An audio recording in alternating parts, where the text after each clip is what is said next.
Hi everyone, my name is Onyieche Mbam. I'm a child rights advocate. I lead a team of young people who are passionate about improving access to quality health and education for all children. COVID-19 pandemic came on board and affected a whole lot of our programs because most of the countries of the world went into lockdown, including Nigeria, and it made it so that we couldn't travel to the communities where we usually do our programs.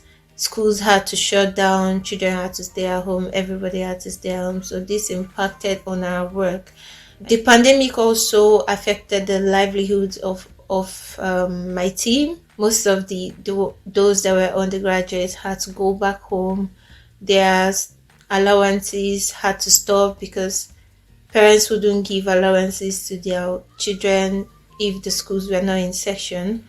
And those that were working, offices had to close down, businesses had to close down in lieu of the pandemic and the lockdown. Did they get support from civil society organizations? I don't think so. I think most supports that came during the COVID-19 pandemic went to big organizations, in quote, like organizations who already have the name that it's known and it's everywhere. So and then organizations that in states who are more popular than other states. And we thought about it, what can we do to support our own children, seeing that our government might not be thinking in that light. So we decided to start a program we call Tomorrow's Lens.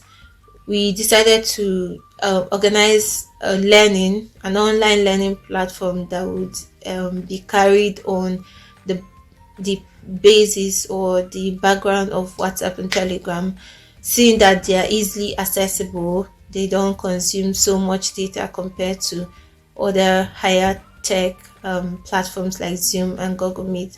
So at the end of the project, at the end of the lockdown in Nigeria, we were able to reach about 100 children. Yes, it was not so much as we anticipated, but our happiness was that we did something. We were able to help these children learn life skills, entrepreneurial skills, engage their mind during the lockdown, and that result was very laudable for us. In future, I hope that advocacy in Africa will go beyond repeating the same thing or having to constantly talk about a particular issue. I hope that advocacy will become a part of the government, where the government will have advocates among them who would go to the grassroots level and listen to what the people need or see as a challenge and put this into consideration when they are deliberating on policies or issues to handle